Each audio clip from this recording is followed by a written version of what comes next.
The Minotaur, a terrifying monster, half man, half bull. The Minotaur was born because a woman fell in love with a bull. So dangerous it was imprisoned in a huge labyrinth and fed on human flesh. Beyond the sacrifice, they were intentionally butchered. The ancient Greeks created this bloody myth because of what they saw here. The Palace of Knossos in Crete. Archaeologists were convinced that buried beneath the city of Knossos, they would find the labyrinth. But what actually happened to inspire this monstrous tale? It really was a very large, very terrifying bull-like animal. Could there be far more to this ancient myth than we realize? Found a really interesting feature here, a subterranean feature. And will decoding it finally reveal the truth about the people who lived here thousands of years ago and what they really did? To worship a monster sacrificing our children, it's hard to relate to today.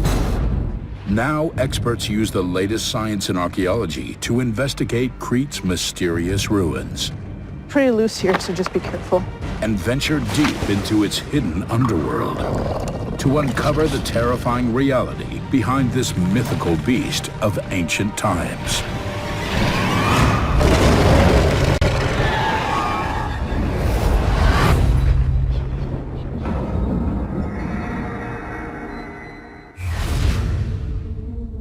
Knossos in Crete, said to be the birthplace of the mythical Minotaur. Way before the X-Men, Greek mythology was already combining humans and animals to create monsters and heroes. The Avengers or Game of Thrones can run for multiple seasons. The Greek myths, those stories have been going on for over 3,000 years. The Minotaur is one of the greatest monsters of the ancient world. It's the first supervillain. The Minotaur myth tells of a terrifying ritual.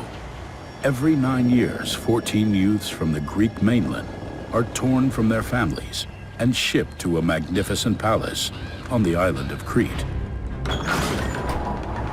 Here they are forced into a gigantic labyrinth, so complex there's no escape.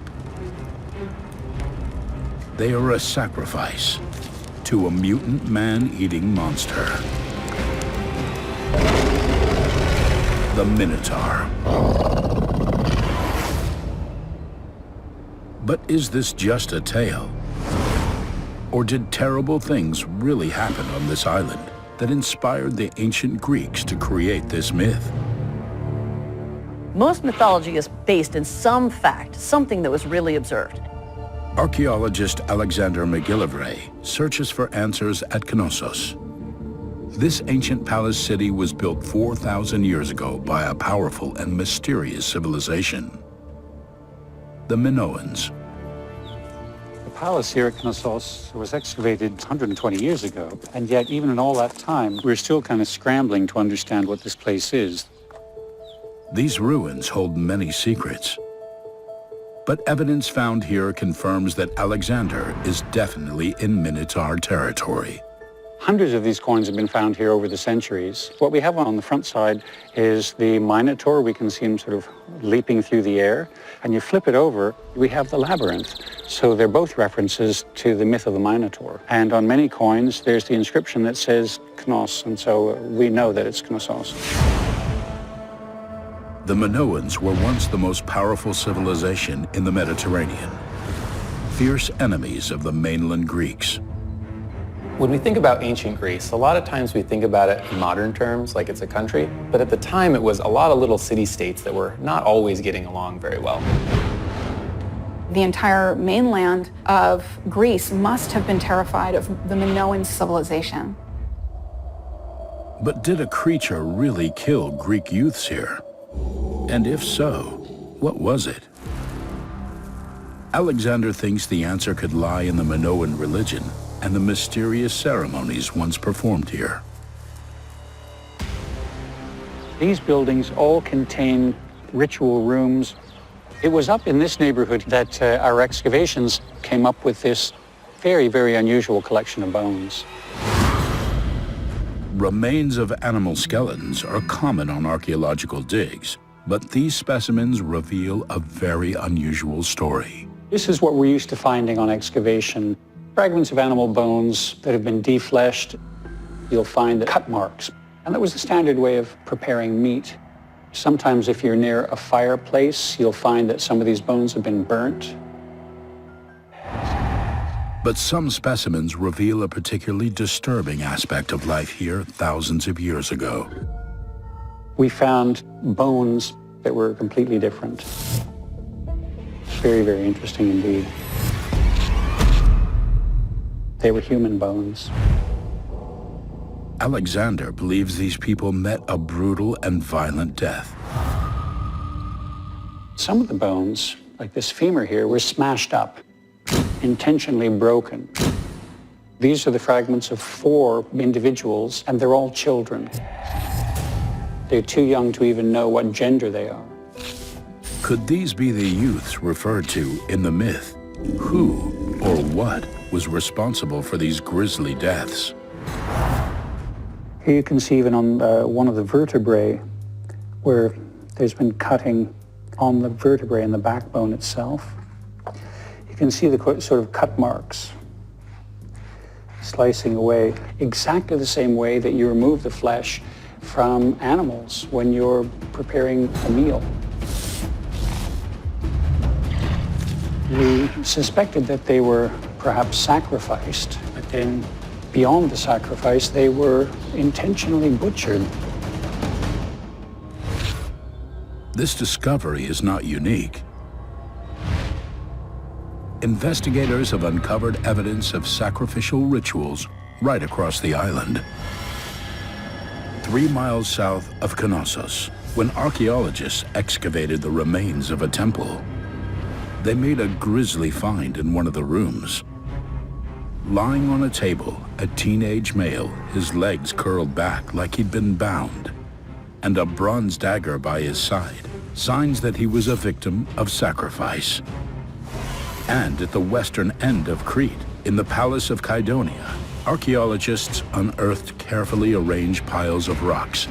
They concealed animal bones and the skull of a young woman who could be another victim of a deadly ritual.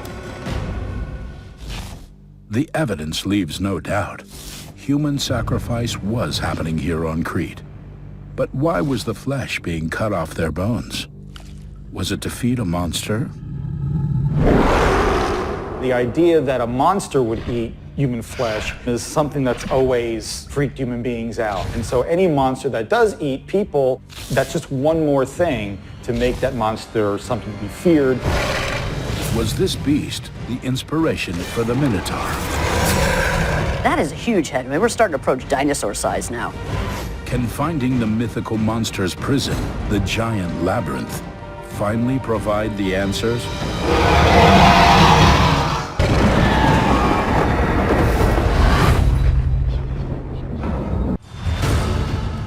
At the ancient palace of Knossos in Crete, experts investigate why the ancient Greeks created the terrifying Minotaur myth. Was a mutant monster eating the flesh of people sacrificed at religious ceremonies here? Investigators turn to the tale to hunt for more clues. The story goes that the god Poseidon gives King Minos a white bull as a gift. He then curses the queen to fall in love with it. She gives birth to a mutant baby, half boy, half bull, and tries to nurse the child herself. But she soon discovers he's cursed. A monster that can only eat human flesh. The Minotaur is born. The king is so angry. He imprisons the beast in a huge labyrinth. A giant maze so large and complex that no one can ever find their way out. There's a number of stories throughout Greek mythology of humans having sex with animals. This does not suggest that copulation with bulls was part of the everyday life of Minoans. I think it was a curiosity that is explored in myth so that it doesn't have to be explored in real life. But what real event could have inspired the tale of a bovine monster here at Knossos? What did the ancient Greeks see? Archaeologist Alexander McGillivray investigates. There's evidence for bull iconography all over this building. This is a plan of the palace. There is this bull's head. Across the central court, there were fragments of these Minoan horns of consecration. The great charging, bellowing bull that we have in the north entrance passage that greets you on the way in. Think of the impression that would make on people coming in from all over Crete and even from overseas. Bulls clearly had incredible status here. But did the Minoans include them in a ritual that involved human sacrifice? At the heart of the palace, Alexander uncovers more clues. The whole architecture of this building looks into this court. This is really what defines the palace. This central plaza stands out at Knossos. It's huge and is the only area here left empty. Was this the location of the spectacular but deadly bovine ritual? So you've got buildings around it on all sides. You could have people gazing down into the court. So whatever happened in this court was hugely important. The remains of a palace mural could provide the answer. Some experts believe this could be evidence that people were indeed killed by bulls here in a dramatic event. This is part of a much, much larger composition that would have covered something like that whole space up there. Piecing together the remaining fragments gives an incredible insight into the event. When researchers unearthed this ancient megastructure, they found hundreds of fragments of painted plaster, creating a huge puzzle, nearly 3,500 years old. Together, they reveal the figure of a mighty charging bull. Around it, 3 Minoan figures, one grabbing the bull's horns, one somersaulting over its back, and one to catch the person jumping. 5 of these paintings were found, forming a giant billboard of what could be an extreme ancient ritual. Bull leaping. One wrong move, and you could be killed. What we see from the paintings is that bull leaping would have taken place right here. They probably led the bulls up the ramp here in the north entrance passage and leaped over the bulls right here with everybody watching. This ritual could have inspired the idea of bulls as killers at Knossos. Leaping over the bull is like, if you make it, you've survived this incredible feat. It's like overcoming your fear of death. What I continue to find so fascinating about the myth of the Minotaur is that we still have the same features in rituals today. For example, in the running of the bulls at Pamplona, we see the same motifs. Humans putting themselves in the way of danger, using bulls to show strength. The Minotaur is still around in different forms today. But not all bulls here were like the beasts of today. Alexander believes some were supersized monsters. A palace room destroyed 3,500 years ago provides the evidence. These blocks had been hurled by a massive earthquake right off the south facade of the palace. After the earthquake, the Minoans went back into the room and placed these 2 massive bull skulls as part of an offering. Examining X-ray images of the skulls reveals these were indeed no ordinary creatures. You can see the bull's head, great long head, and they were severed from the body and they were placed intentionally in the corner of the room. If you look at this detail of the horns, you'll see that, in fact, they're huge. These are from very, very large animals, much bigger than you would expect from regular domestic cattle. But just how large and powerful were these beasts?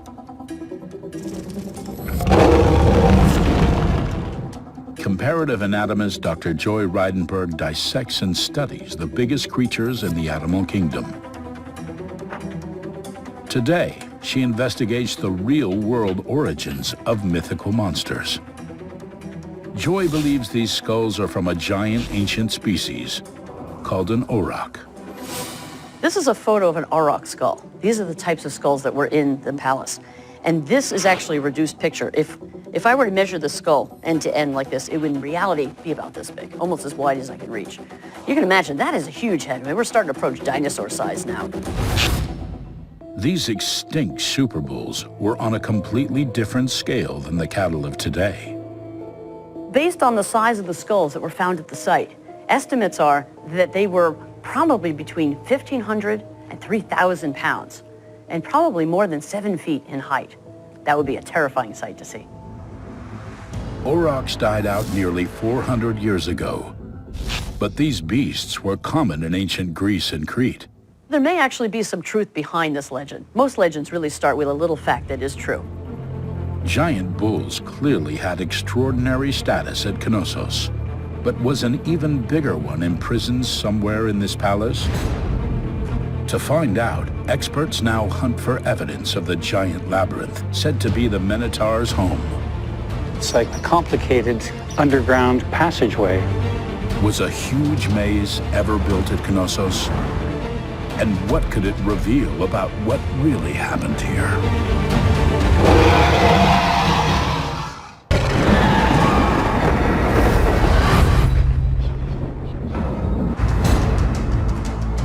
Experts uncover the truth behind the bloody legend of the mutant Minotaur.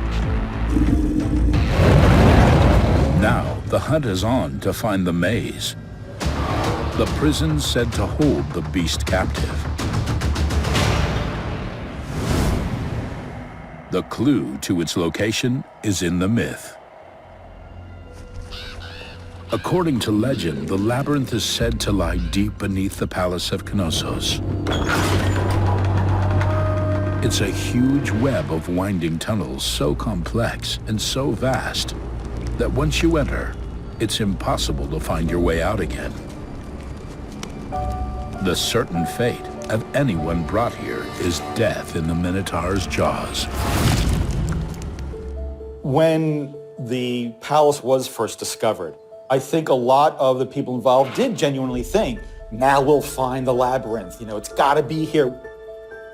Archaeologists were convinced that buried beneath the city of Knossos, they would find the labyrinth. British archaeologist Sir Arthur Evans was one of these. He dedicated most of his working life to hunting down the Minotaur's labyrinth. In 1900, he began his first excavations of the palace. Today, archaeologist Alexander McGillivray continues the investigation. Within 5 years, Arthur Evans had given a pretty clear picture of this enormous building. What Evans discovered was a truly behemoth structure. In ancient times, it would have dwarfed anything in Europe. This palace wrapped around a lavishly decorated throne room and towered up to 4 stories high. There were over 1,000 rooms, spreading out across 200,000 square feet. But did the Minoans construct a concealed labyrinth here as well? Mysterious symbols carved across the palace suggest the maze could indeed be more than just a story. What we have here is a mason's mark in the shape of a double-bitted axe. You can see the 2 triangles and the staff in the middle. The ancient Greek word for this type of axe is labrys. It convinced Evans he was close to his goal. This gave him evidence for the labyrinth, the physical labyrinth. Evans discovered more crucial clues. The structure of the palace proved the Minoans had the engineering expertise to build the giant maze. The scale of the building was enormous. All of a sudden, he was excavating this building of 1,000 rooms. At the time, most structures on mainland Greece were small and simple. Knossos was on a completely different scale. So imagine somebody coming to Crete and then walking into this building where you've got windy basement corridors, different floor levels going up and down stairs. They would have been completely blown away. But is there evidence of building work beneath the palace, where the myth places the labyrinth? It's found a really, really interesting feature here, a subterranean feature. At the western end of the palace, Alexander eventually finds a way into this mysterious network. It goes in underneath the building. It's like a complicated underground passageway. Where do these channels lead? Could this be the entrance to a maze? It looks like it goes in a long way. It's really kind of dark and claustrophobic in there, so to get a better idea, I'm going to put this camera in on a pole and monitor it on this phone.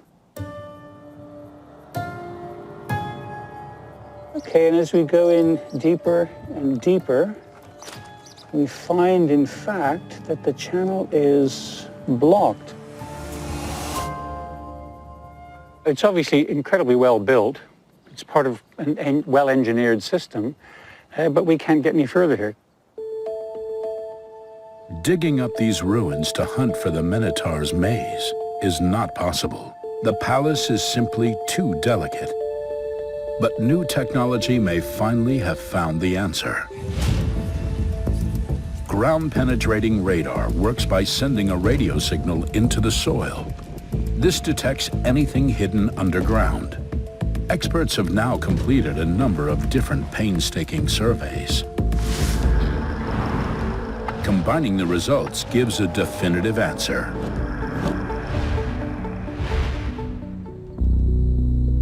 There is no maze beneath the palace. These channels are believed to be the remains of a water network. It is subterranean, it is buried below the palace, but it's clearly not the labyrinth. So with our coin, we've got our evidence for the Minotaur. What about the flip side? Where's our evidence for the labyrinth? That if there's a labyrinth down here, ground-penetrating radar would have found it. Maybe it's not here. Maybe we have to look somewhere else beyond the palace. The search is far from over.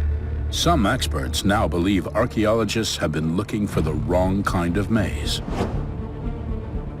They suspect the ancient Greeks were describing a natural underground structure elsewhere on the island, one that was used for bloody religious rituals.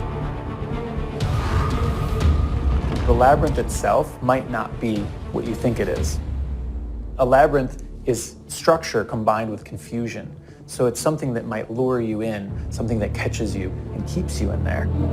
Could the Minotaur's maze have been a huge cave system? And what could these dark caverns reveal about the beast and what it did here?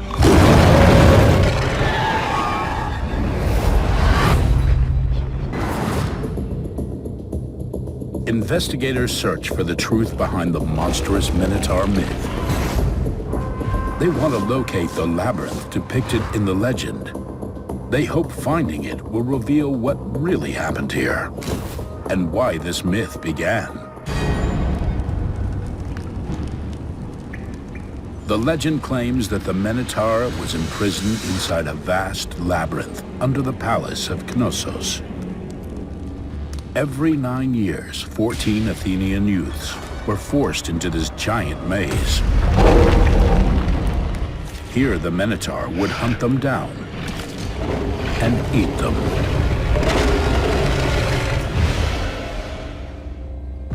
Archaeologists have never found any evidence of a giant maze at Knossos, but are they looking in the wrong place? According to some historians, the labyrinth might not have been a man-made structure, but a natural feature. Archaeologists Loetta Tyree and Antonia Stamos investigate a site just over 8 miles east of the palace. deep in the Cretan countryside. Their work on how the Minoans used caves like this could also throw light on the real inspiration for the labyrinth. I think it's quite plausible that a cave could have brought upon the idea of a labyrinth. You are moving through a space that is very complicated, and you're hoping to be able to return. The Scotino Cave is a completely natural feature of Crete's limestone bedrock. It's a complex web of chambers. But how like a labyrinth could it really be?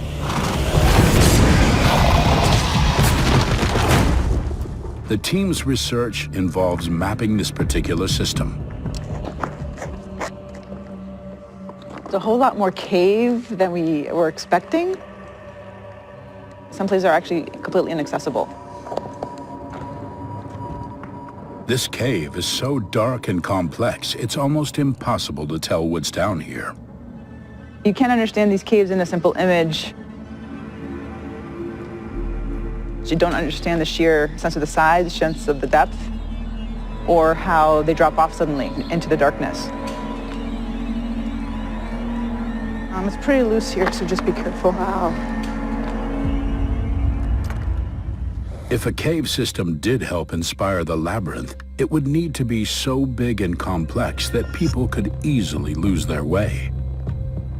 Antonia and Loetta use a theodolite to build up a very detailed picture of this subterranean lair.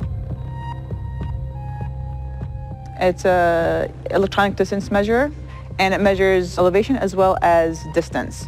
Okay, found you. Start leveling. Level? Got it. Giving us exact measurements down to the millimeter. The team must collect thousands of readings to map out all the passageways. Oh, there we go.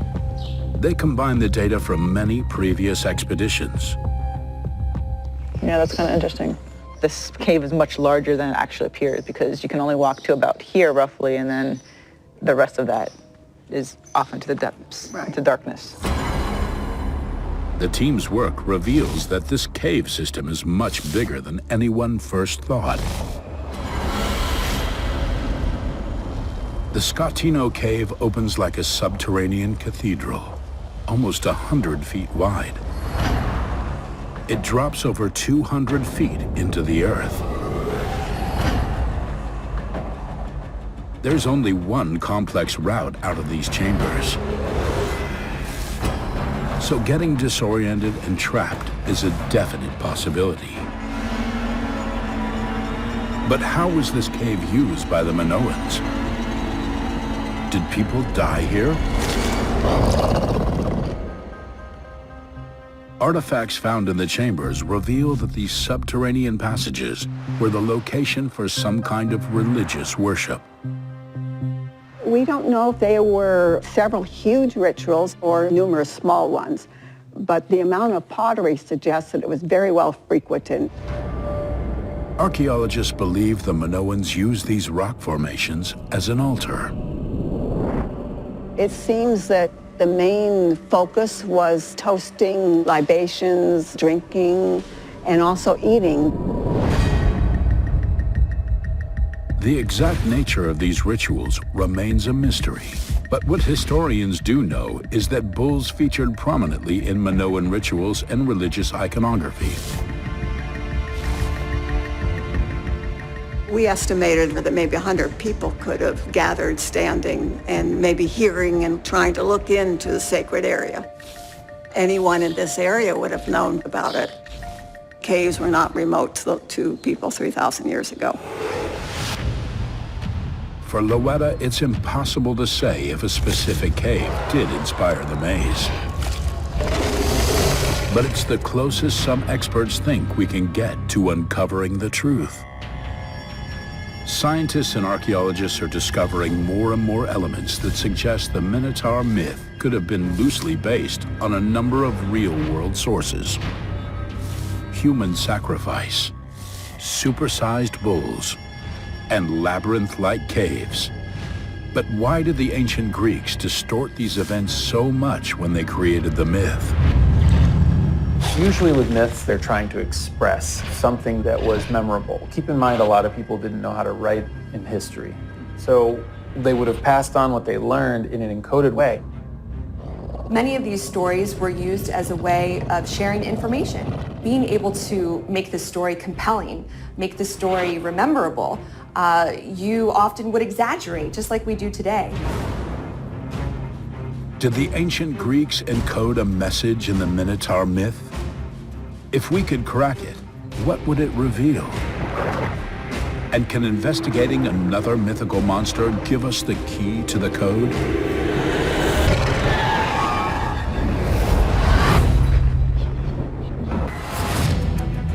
Archaeologists on the Greek island of Crete are uncovering the real events that inspired the terrifying tale of the Minotaur. This gruesome story has captivated people for over 3,000 years. But why did the ancient Greeks misrepresent what they found at Knossos? Experts think it could be to encode a message they wanted to pass on. Even though myths are very fantastical, they have little secrets that are encoded in them that if you ponder the symbols in the right way, you can start to unlock their secrets. Can finding the coded message behind another legendary monster reveal why the ancient Greeks created the Minotaur myth? While this mutant bull terrorized people on land, another bloodthirsty beast hunted the seas. Mermaids. At first glance, they're beautiful women with fishtails. But beware, they are ambush predators, out to slaughter passing sailors.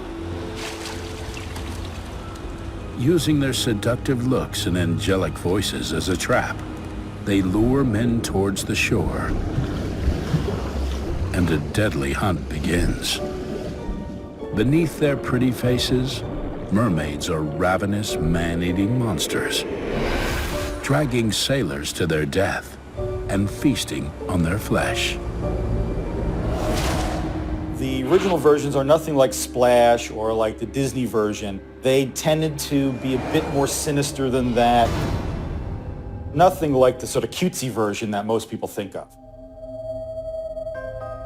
Comparative anatomist Dr. Joy Reidenberg thinks minotaurs and mermaids have a lot in common. She believes both were inspired by real animals. The mermaid's origins may be a familiar marine creature, the seal. We're looking at a harbor seal, but it looks very similar to the Mediterranean monk seals, which are common around ancient Greece. But why would seals have been mistaken for half-human, half-fish creatures? It actually has eyes that are facing forward. So this animal's eyes are looking at you the way a human would, because humans have binocular vision with two eyes facing forward. Very few animals have that. Then we go down this fish-like body and notice that these 2 feet can spread out and look just like a fish's tail with the webbing in between. It's not just the seal's physiology that ties it to the mermaid myth. Its behavior fits too. These seals like to live on rocky coastlines. They like to climb up on the rocks, get a nice look around, and that's the kind of coastline that you have off of ancient Greece. Like bulls, seals are not normally a threat to humans. So why did the ancient Greeks create the Minotaur and mermaids as man-eaters? Could this be the key to the encoded message? Maritime archaeologist Dr. Derek Irwin believes the answer could lie in the dangerous coastline of Crete. The Aegean Sea is actually littered with shipwrecks. We think that there are thousands of shipwrecks lying on the seabeds around Greece. Derek believes the flesh-eating fame of mermaids is a coded message about the many deaths that occurred in these waters. We found several shipwrecks here around the island of Dias, the southern, the east, and the west coast of the island.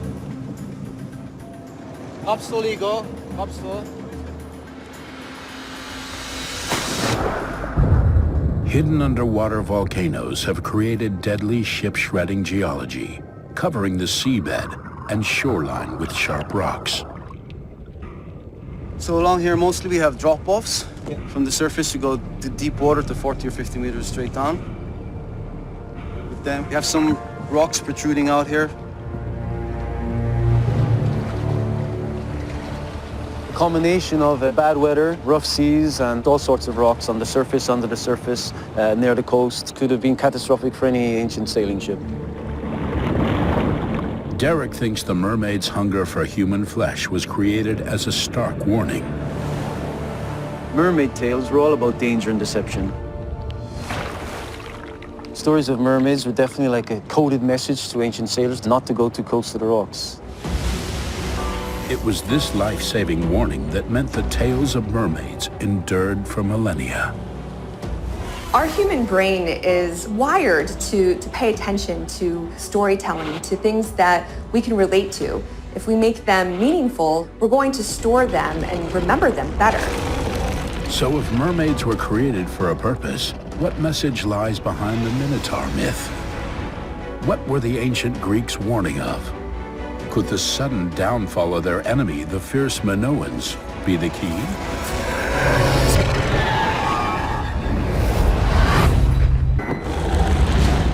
The Minotaur, a mutant bull with a hunger for human flesh. Did the ancient Greeks create this terrifying mythical beast for a purpose? Could it be a stark warning? The myth provides further clues. It recounts how a Greek prince decides to fight back against Crete and disguises himself as one of the Minotaur's sacrifices. He enters the labyrinth armed with a razor-sharp sword and a magical ball of string to trace his path. The prince tracks down the Minotaur in his lair, and the battle begins. The Greek hero finally slays the beast. Could the Minotaur's death be a coded message about the end of the Minoans? Environmental engineer Kostas Sinolakis investigates how the mysterious Minoan civilization met its downfall.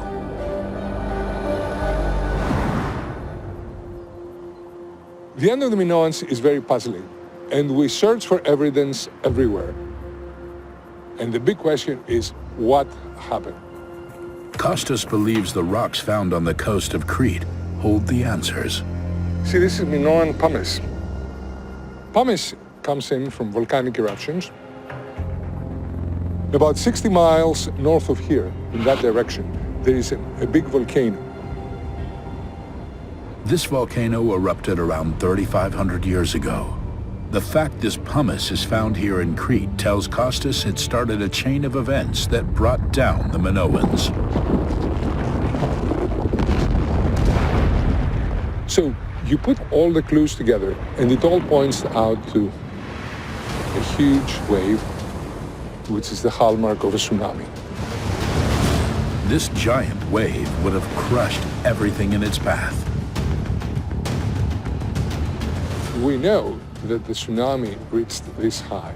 And if we look around, I mean, there is a hotel right there, and we are higher than the top floor of the hotel. You can imagine how devastating it must have been if in this location the tsunami was as high as 15 meters.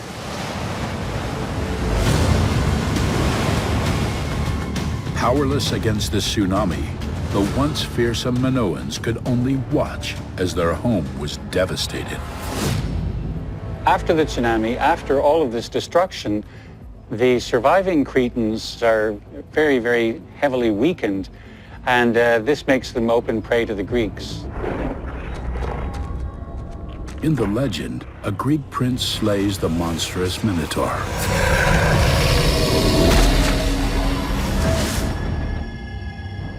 It's possible that this story reflects how the Greeks themselves killed off the Minoan civilization. The myth of the Minotaur could be political propaganda. An ancient enemy was presented in a barbaric, bloodthirsty light. And the myth of the Minotaur is told to little Greek children on the mainland ad infinitum, saying once upon a time we were ruled by this vicious superpower just a little bit to the south of us on Crete. The Minotaur is one of the most terrifying monsters to come out of the ancient world. A myth so ferocious and extreme, it has survived for thousands of years. Wrapped inside this tale are clues to how the Minoans really lived, how they worshipped, and the rivalries that defined the history of this region thousands of years ago. So what we have is a distorted version of the Minoan civilization. We have a culture who worshipped bulls, were able to build great structures, but also engaged in human sacrifice. One of the reasons that myths endure is because they deal with these universal themes that the human species is always struggling with. So themes of survival, of fertility, of power, of war, of conflict. All of that is tackled through stories that will help us kind of deal with these challenges. Experts have finally discovered how the story of the Minotaur is much more than a simple fairy tale. It reveals how a once powerful civilization was eradicated by its greatest foe.